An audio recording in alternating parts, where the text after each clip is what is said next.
Ok, ça va vous paraître peut-être un peu bizarre, mais je commence par la fin. Je viens de finir le montage, mais je viens aussi d'échanger avec Kiwoo. Ils ont un petit mot pour vous tout à la fin de la vidéo, alors restez juste après le générique, il y a une petite surprise pour vous. Eh les gens, je crois qu'après 2 mois d'utilisation, il était temps de vous faire un petit retour là-dessus.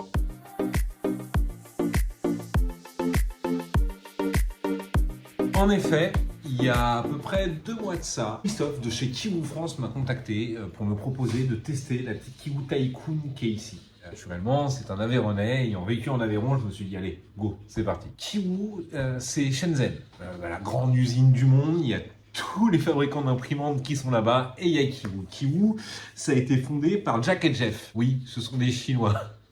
Pas de souci là-dessus. Jack et Jeff ont conçu Kiwoo, ils ont 20 ans d'expérience dans le développement d'automatisation et ont conçu plusieurs machines. Dans ces machines, on va retrouver plusieurs gammes. On va avoir la Tycoon Slim, qui a un volume d'impression de 240 par 300. On va retrouver la Tycoon, qui est ici, qui est en 240 par 230. Oui, j'ai ma petite note. Ensuite, on va retrouver la Tycoon Max qui, elle, fait 300 par 230. Et on va retrouver la Tycoon IDEX qui est à double tête et qui a 2 volumes d'impression. Vous allez me suivre, je pense. Premier volume d'impression fait 300 par 350. Et quand on utilise les 2 têtes en mode miroir, du coup, on a 2 volumes d'impression sur le même plateau. On va tourner sur du 300 par 350. Mon choix s'est orienté vers la Tycoon classique. C'est celle qui correspondait le plus à mes besoins à l'instant T. Et c'est celle qui m'attirait un petit peu de par son architecture, qui reste quand même assez atypique. Kiwoo France est basé en Aveyron, à Lannujoul, précisément. Donc s'il y a des gens du coin là-bas, n'hésitez pas, allez à sa rencontre, il est adorable. Il y a un petit showroom qui est bien sympathique. Donc ça permet vraiment de voir les différents modes de fonctionnement, la double tête, tout ce qui s'ensuit. Il est joueur aussi, il se permet de faire quelques petites folies pour justifier une architecture qui paraît bizarre. Cette machine, si j'avais dû l'acheter, je vous le dis honnêtement, m'attirait pas plus de par son esthétique. Mais effectivement, une fois qu'on l'a vu fonctionner, une fois qu'il l'a mis de travers pour vous montrer le pourquoi de ce châssis, la stabilité du châssis. Ça, Ah là, on est bien. ça au moins. Je dis bah ouais, je veux bien essayer parce que franchement, elle a l'air sympa. Christophe m'a préparé ce petit colis, mais me l'a préparé comme pour une livraison à un client. C'est-à-dire qu'elle avait été testée. Dans le carton, on trouvait le petit fantôme d'SCS, c'est-à-dire que quand vous passez votre commande, il l'ouvre, il la monte entièrement et il lui fait imprimer ceci. Un petit fantôme comme ça qui derrière est numéroté avec la date pour vous prouver le bon fonctionnement de la machine. Chose que je tiens à préciser sur cette vidéo, c'est que je n'ai pas été payé pour la faire. La machine ne m'appartient pas, elle ne reste pas ici. Voilà, c'est vraiment un test en mode en toute objectivité. Je me suis entendu avec lui, je vais vous dire ce qui me plaît et ce qui ne me plaît pas sur cette machine. Si je devais racheter une machine, si je m'orienterais vers celle-là, ou pas. Bref, on va essayer de faire un test assez complet. Sur ce test, je ne vais pas rentrer dans le détail de la machine. Je ne suis pas un technicien. Moi, ce que je veux juste essayer de prouver aux gens qui hésitent à se mettre à l'impression 3D, c'est que oui, aujourd'hui, il existe des machines qui, sorties de boîte, fonctionnent. Moi, perso, à la maison, il y a 20 machines. Je ne vais pas toutes vous les lister. Aucune n'a été modifiée, aucune n'est clipperisée, aucune... Non, elles sont toutes brutes de pomme et j'imprime brutes de pomme en faisant mes maintenances classiques. Donc sautons dans notre DeLorean à remonter le temps, 2 mois en arrière, mois de janvier, c'est le mois auquel j'ai monté la machine. Petit carton qui pèse un peu son poids. Je vais essayer de vous décrire un petit peu l'intégralité du carton que j'ai trouvé vraiment robuste, vraiment bien protégé. Naturellement, on retrouve un petit bonbon, comme beaucoup de revendeurs.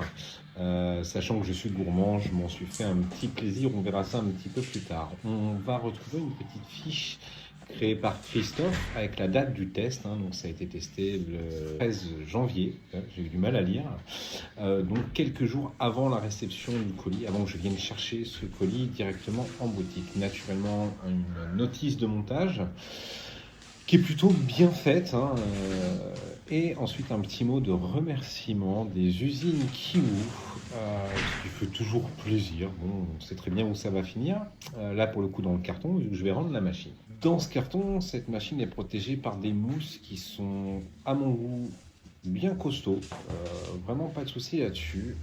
Petite note, le plateau n'est pas le plateau neuf. Christophe m'a fourni un plateau d'occasion, vu que cette machine va être destinée à voyager, peut-être même être vendue. Donc, comme vous pouvez voir, d'entrée, le plateau était déjà marqué. Donc sur les vidéos qui suivent, vous voyez des marquages sur le plateau, ce n'est pas l'usure normale d'une machine neuve.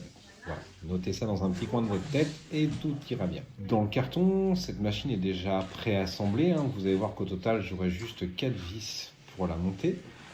Seul regret, c'est que le plateau était libre dans la machine, dans le carton. Donc je ne sais pas si c'était d'origine. On va poser ça délicatement. On va retrouver aussi le câble d'alimentation. Bon, rien de transcendant. On retrouve ça partout. De nouveau, une petite mousse de séparation. Et là, on va retrouver le corps de la machine, la deuxième partie du corps. Naturellement, la petite bobine de filament gratuit. Je ne vous dirai pas ce que je pense des filaments gratuits. En général, ça finit sur le côté. Un petit carton d'outillage où dedans, on va retrouver les outils habituels, la pince, la spatule, tout ce qui s'ensuit.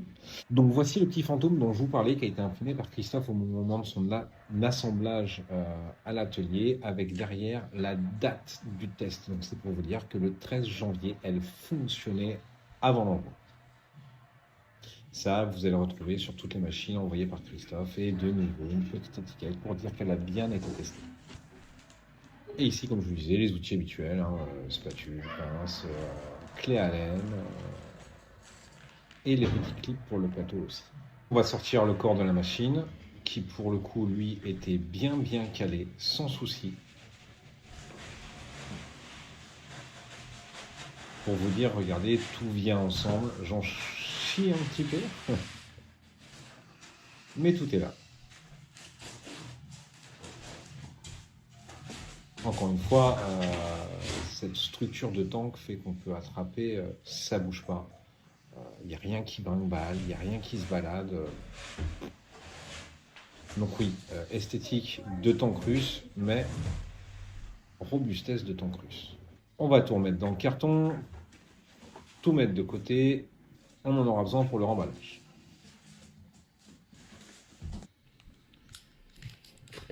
Désolé Christophe, celui-là, je te le rendrai pas.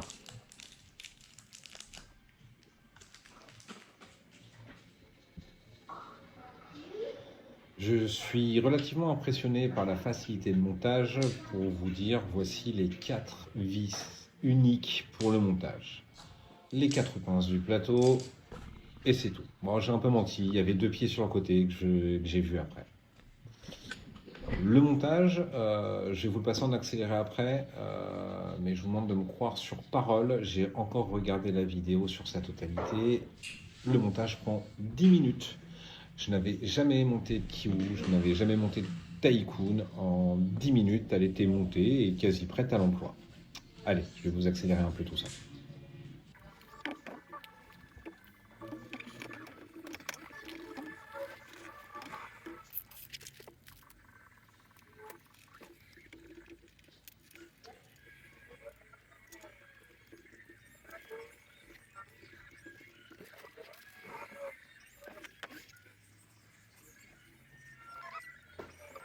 Et voilà, fin du montage, plutôt costaud comme machine. Pas déçu jusque-là. Histoire de vous montrer un petit peu le volume, je vais enlever une Under 3 que j'avais derrière moi. J'avais peur de la place prise par cette machine et de son esthétique de tank russe. Et vous allez voir qu'en fait j'enlève l'Under 3, je pose la Tycoon, oui effectivement elle prend un peu plus de place, mais guère plus.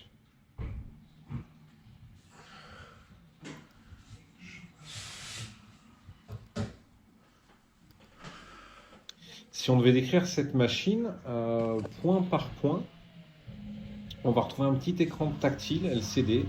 Au début, j'avais laissé la protection. Je l'ai enlevé par la suite. Sur le côté, on va retrouver le lecteur de carte SD ici. Et le bouton d'allumage à l'arrière. J'avais un peu peur de l'accessibilité de ce bouton, mais en fin de compte, quand on prend l'habitude, alors là je suis main gauche et je ne suis pas gaucher, mais ça se fait plutôt bien. Vous glissez la main derrière, vous sentez le bouton, vous appuyez dessus, c'est parti. Jusque là, tout va bien. La tête d'impression aussi est intéressante, hein, avec cette petite molette directement sur l'extrudeur. Effectivement, hein, je vous le dis, c'est un direct drive, vous le voyez, qui fait plutôt son taf, j'en suis content. Le plateau, vous le verrez après aussi, l'adhérence, même si c'était un plateau d'occasion, j'en étais content. Et nous voilà partis pour le calibrage.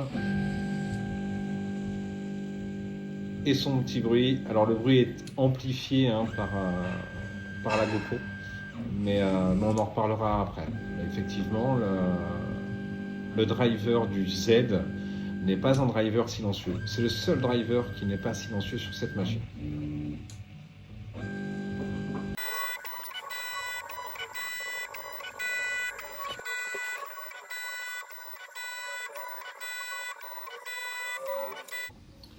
Opérons un nouveau petit saut temporel, à peu près 2 mois après le début du tournage de cette vidéo. Donc on est à 4 mois après réception de la machine et je vais vous donner mon petit retour. Donc nous voilà 4 mois après réception de la machine et de son premier réglage, 2 mois après le début du tournage de la vidéo. Je vais vous donner mon retour sur cette petite Tycoon, encore une fois, sans aucune influence et un avis 100% franc de ma part. J'ai été relativement étonné par cette petite bestiole qui, comme je vous l'avais dit au début de la vidéo, n'aurait pas été un de mes premiers choix au vu simplement de son esthétique. J'avoue, hein, c'est ce qu'on appelle un délit de sale gueule, mais en fin de compte, tient ses promesses. Elle a un volume d'impression relativement atypique, hein. On ne va pas retrouver ça chez tout le monde.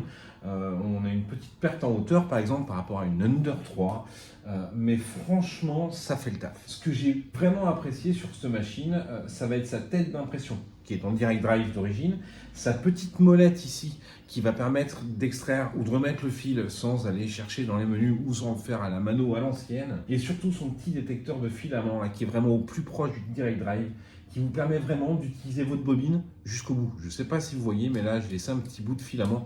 Il vous restera encore moins que ça, en fait. Chose que je n'ai pas réellement appréciée sur cette machine, ça va être l'utilisation de l'écran tactile.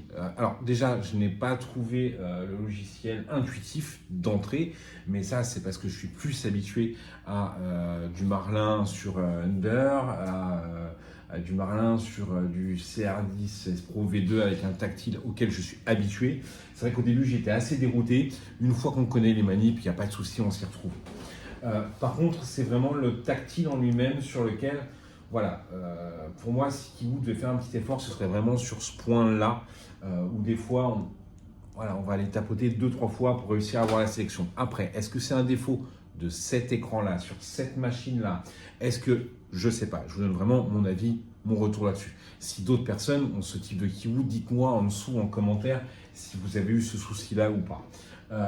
Ensuite, ce que j'ai apprécié aussi, ça va être le rail linéaire dessus. Effectivement, c'est plus que stable. Ça ne bouge pas d'un pet. Encore une fois, il n'y a pas de molette sous le plateau de réglage. J'ai jamais eu de souci de réglage sur la machine.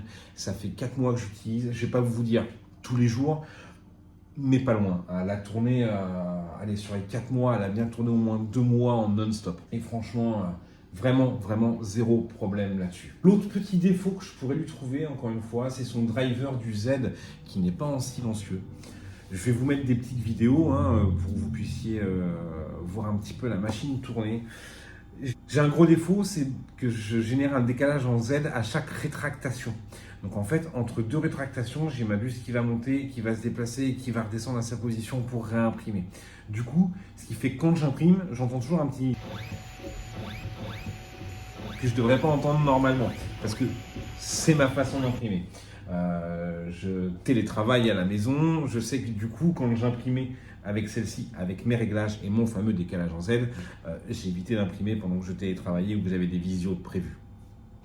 Après, si j'avais viré mon petit décalage en Z, j'aurais eu aucun souci. On aurait juste entendu un micro, voilà, au moment où ça montait de couche.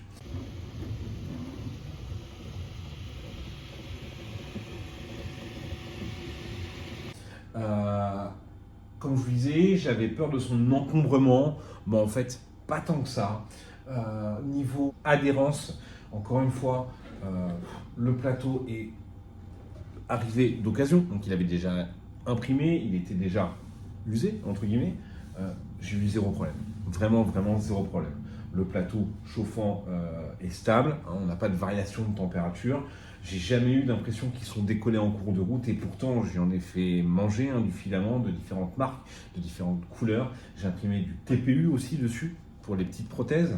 Le TPU, elle le consomme très bien, elle l'imprime très bien. C'est plutôt une bonne machine. Alors soit, c'est pas les toutes dernières générations, soit on n'est pas sous clipper, soit on n'imprime pas à 500 mm seconde, soit tout ça. Par contre, comme imprimante fiable, moi perso, j'en suis content. Elle a été stockée là pendant 4 mois juste à côté de la V400. Il y a certaines impressions où j'avais plus de confiance à lancer sur celle-ci que sur ma V400. Donc, comme quoi, des fois, la vitesse ne fait pas tout. Elle m'a vraiment été d'une belle utilité pendant 4 mois.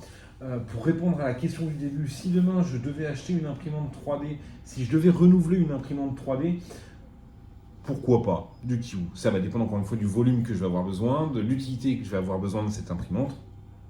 Mais par exemple, pour remplacer une Under, en fait, pourquoi pas? On est en direct drive d'origine, elle fait le taf, elle est en rail linéaire, et j'ai vraiment pas été embêté avec sur les 4 mois. Donc pour moi, c'est un essai qui est validé. Pour moi, c'est un essai qui tient la route. Et ouais, pourquoi pas acheter une petite Kiwu du coup à la fin. Christophe, petit mot pour toi de fin. Merci pour le prêt, merci pour la découverte, parce qu'encore une fois, je ne me serais pas orienté là-dessus d'entrée. Mais du coup, tu m'amènes à réfléchir, effectivement. Merci d'avoir suivi jusqu'au bout. Comme je vous l'ai dit, je ne sortirai pas de vidéo où on va parler machinerie, bécane, firmware, tout ce qui s'ensuit. Moi, ce que je veux, c'est tester les machines et prouver aux gens que certaines machines, sorties de boîte, fonctionnent. Donc moi, je fais surtout des petites vidéos pour les gens qui veulent se lancer et voir vers quoi s'orienter.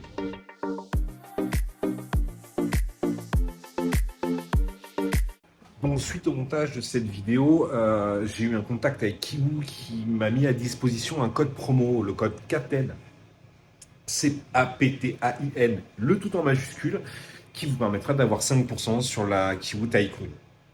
Écoutez, moi tout ce que je peux vous dire, c'est profitez-en. Allez, ciao. Le lien de Kiwu en description.